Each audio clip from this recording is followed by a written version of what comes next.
Les maths avec Ina Ruben. Salut les amis, aujourd'hui Anne-Claire elle va nous parler des fractions équivalentes. Oh oh, allez, à tout à l'heure.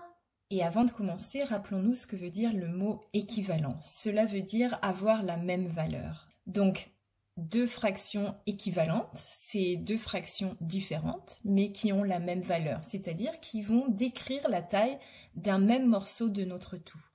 Donc, si je commence ici avec l'hexagone, qui est le tout ou l'unité, on avait vu dans les épisodes précédents qu'on peut diviser l'hexagone en 3 losanges violets, et ainsi, chaque morceau correspond à 1/3 d'hexagone.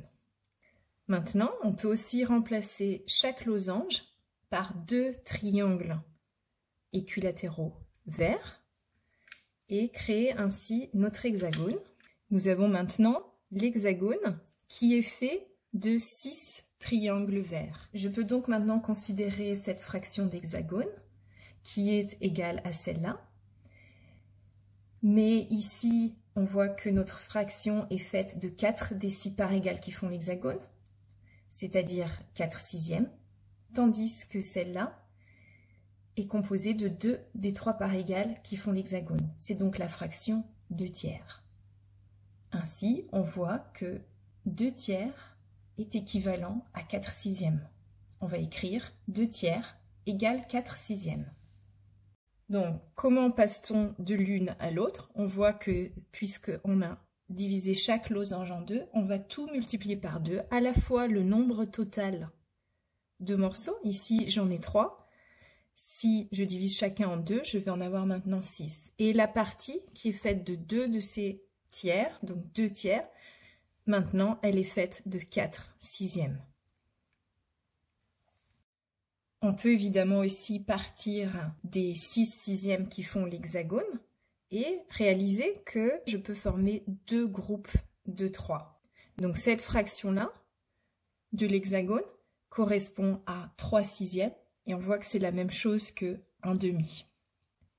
On a donc ici divisé le numérateur et le dénominateur par 3 pour passer de 3/6 à 1/2. Oh, elle dit Nina, il y a un truc que je comprends pas.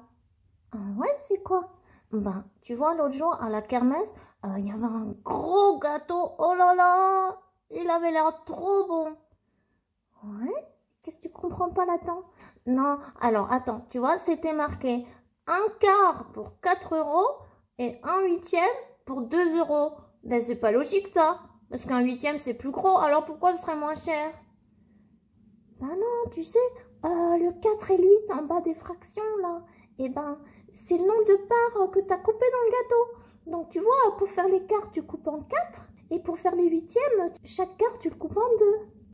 Ah, ça veut dire que 1/4, c'est la même chose que 2/8? Ben ouais. Ah ben oui. Alors, c'est normal que le 8e, il coûte la moitié du prix du quart. Les maths avec Ina Ruben.